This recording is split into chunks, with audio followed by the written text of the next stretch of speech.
गुरुर्ब्रह्मा गुरुर्विष्णु गुरुर्देव महेश्वराय गुरु साक्षात् परब्रह्मा तस्मै श्री गुरुवे नमः। अखंड मंडलाकारं व्याप्तं येन चराचरं तत्पदं दर्शितं येन तस्मै श्री गुरुवे नमः। सभी प्रियजनों का हार्दिक अभिनंदन, स्वागत, प्रणाम। आज की चर्चा श्रीमद् भगवद गीता के ऊपर नहीं प्रपश्यामि ममापनुदात् यक्षो कमुशोषणमि इंद्रियाणाम् अवाप्य भूमा वसपन्नमृधम् राज्यं सुराणामपि चाधिपत्यम्। मुझे ऐसा कोई साधन नहीं दिखता जो मेरी इंद्रियों को सुखाने वाले इस शोक को दूर कर सके। स्वर्ग पर देवताओं का आधिपत्य की तरह इस धन धान्य संपन्न सारी पृथ्वी पर निष्कंटक राज्य प्राप्त करके भी मैं इस शोक को दूर नहीं कर सकूंगा। यहाँ पे पिछले श्लोक में अर्जुन पूरी तरह से भगवान के शरणागति पाली और वो भगवान का शिष्य बन गया। यहाँ पे जैसे भगवान श्री कृष्ण अर्जुन को बता रहे हैं कि तुम यदि हार जाओगे, मर जाओगे, तो फिर भी तुम्हें स्वर्ग की प्राप्ति होगी, तुम आनंद का भोग करोगे। और यदि आप जीत जाते हैं तो इस धरती पे आप एक निष्कंटक राजा बनेंगे। मैंने आपके भ्राताश्री युधिष्ठिर महाराज जी जो है, तो तभी आपको सुख की प्राप्ति। तो यहां पे अर्जुन कह रहा नहीं नहीं, ये नहीं है कृष्ण, ये नहीं। हमें जो मेरा जो दुख पीछे से आ रहा है, मेरा मन का दुख, इंद्रियां पूरी तरह से अनियंत्रित है मेरी, वो कंट्रोल नहीं हो पा रही। दुख मेरे जहां का तहीं है, वही है मेरे। यदि मुझे इस सत्ता का सुख मिल जाता है तो मुझे ये जो है ये जो मेरे मन का और इंद्रियों का जो संताप है ना, इसको मिटा नहीं सकता है। ये नहीं हो सकता चाहे कितना भी कुछ करो। क्योंकि अब जैसे मान लो आज का जो समाज है वो आधुनिक है। शिक्षा, हमारी जो शिक्षा प्रणाली है, शिक्षा जो पद्धति है, वो पूरी तरह से आधुनिक है। देखो आज जो बात होती है कि गरीबी हटाओ या मिटाओ और टेक्नोलॉजी को बढ़ाओ और आधिपत्य, मैंने देखा होगा कि तमाम देश जो है अपना आधिपत्य मंगल ग्रह, चंद्रमा पे करने जा रहे हैं सभी, है ना। तो इसमें आधिपत्य जो है, पर इसमें अपने शरीर के बारे में नहीं समझ रहे, अपने इस पूरा शरीर के बारे में जानते हैं। और मन को बस में करना तो इंसान के लिए स्वप्न है। तो समस्या क्या है, ये पूछ रहा है कि समस्या क्या है। जो भौतिक जगत की समस्या है ना, वो चार है।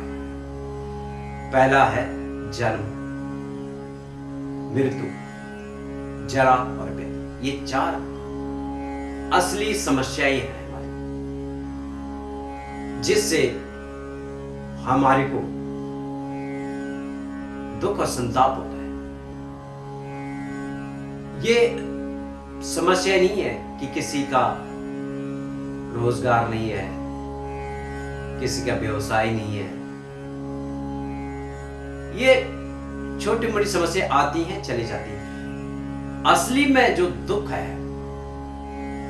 वो 4 चीजों का है। इन 4 चीजों में हमारे को इस भौतिक जगत में कष्ट है। अब यहां पे अर्जुन पूछ रहा है कि हमें जन्म मृत्यु से कैसे बाहर आए, कैसे हमें इसकी निवृत्ति मिल सके, ये पूछ रहा है। मान लो जैसे इस जीवन में चारों जो घटित होती है, वो चाहे उसमें इंसान, चाहे जीव जंतु, चाहे जीवाणु विषाणु हो, चाहे वृक्ष हो, प्रकृति, उच्च लोकों में भी, ये सब में है।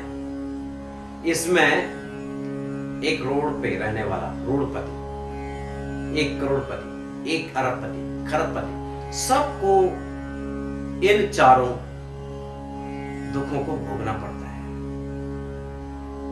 चारों को चाहे कितना भी धनाढ्य, धनवान हो, विद्वान हो, सबको, ये नहीं कोई अरबपति है तो कहे भाई मैं मेरी मृत्यु नहीं हो, कोई भिन्नता ही नहीं है उसके अंदर। वो चाहे गरीब हो, अमीर हो, बहुत बड़ा विद्वान पीएचडी कर रखा हो, वो चाहता है कि मेरे को बुढ़ापा नहीं, ऐसा हो ही नहीं सकता। ये भौतिक संताप तो रहते ही है। इसके लिए अर्जुन पूछ रहे कि इसकी निवृत्ति कैसे हो। हमें कितना भी राज मिल जाए, हम कितना भी संग्रह कर लें, पर इसका निवारण क्या है? तो इसके निवारण के लिए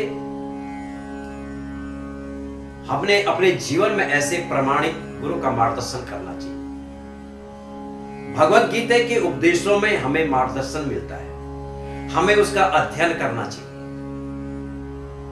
तभी हम अपने जीवन की प्रवृत्ति से निवृत्ति की ओर जा सकते हैं।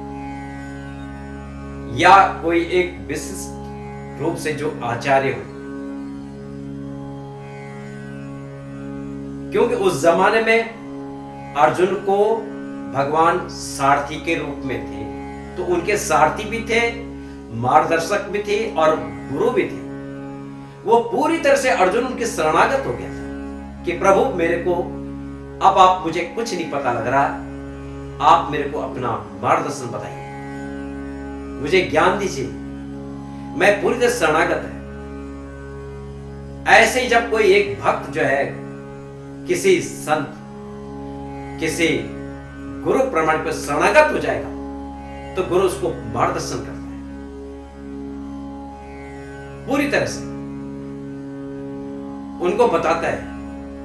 और प्रमाणिक गुरु किसी भी वर्ण का हो, चाहे वो क्षत्रिय हो, चाहे वैश्य हो, शूद्र हो, जो ज्ञाता हो, जो भक्ति करता हो, जो वैष्णव हो, ऐसा व्यक्ति प्रमाणिक होता है।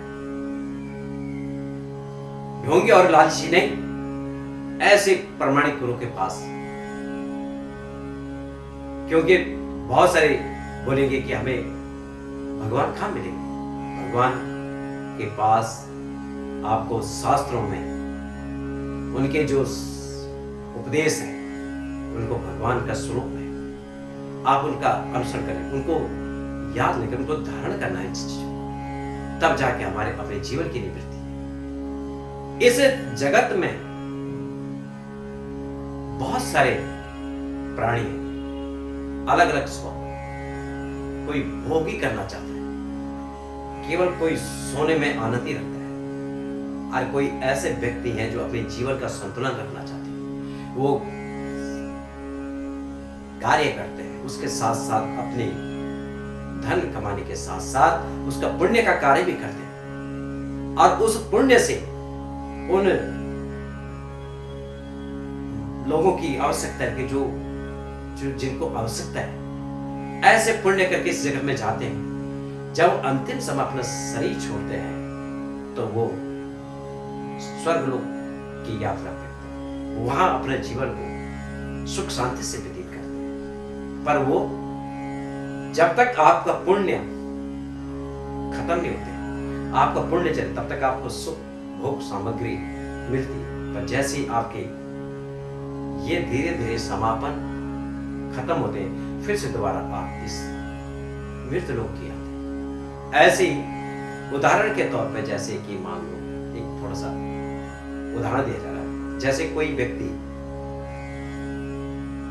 विदेश के लिए, अमेरिका के लिए या ऑस्ट्रेलिया के लिए वीजा बनाता है, और वो वीजा 1 वर्ष के लिए होता है, 1 साल के लिए होता है।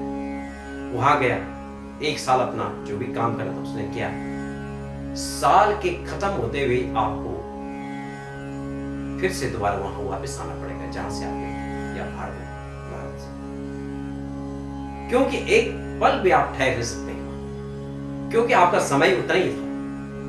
ठीक ऐसे ही पुण्यों का भी कार्य होता है। पर अर्जुन कहता है मुझे इस जन्म और मृत्यु से निवृत्ति चाहिए, इससे बाहर कैसे निकले, इसका मुझे रास्ता बताइए। ऐसे ये मैंने अस्थायी रूप से मैं इसका समाधान चाहिए मुझे, प्रभु इसका समाधान चाहिए। हर कोई आज इस जगत में जन्म मृत्यु जरा व्याधि से परेशान, क्योंकि बुढ़ापे में हर कोई जो है बीमारी का, जैसे मान लो एक किसी व्यक्ति को एक बड़ा रोग हो जाता है और वो अपना डायग्नोसिस करना चाहता है, उपचार करना चाहता है उसको, तो उसको समय पर पता लगेगा तभी तो उसका उपचार करेगा। तो वो सलाह लेता है किसका? एक डॉक्टर का, एक स्पेशलिस्ट का, एक विशेषज्ञ, कि इसका निवारण कैसे होगा। तो उसका वो सॉल्यूशन बताता है, परमानेंट दोबारा होना। तो ऐसे एक प्रामाणिक गुरु के पास या शास्त्रों को पढ़ करके, भगवान के उपदेशों का अनुसरण करके आप अपने जीवन को कृतार्थ और यथार्थ बना सकते हैं, इस जन्म और मृत्यु से मुक्ति पा सकते हैं। ये आगे भगवान कृष्ण इन चीजों को बताना चाहिए। तो हमें सभी को समझना चाहिए, एक तपस्वी, एक आध्यात्मिक जो गुरु होते हैं उनकी शरण लेना चाहिए, उनसे हमें अपना मार्गदर्शन रखना चाहिए।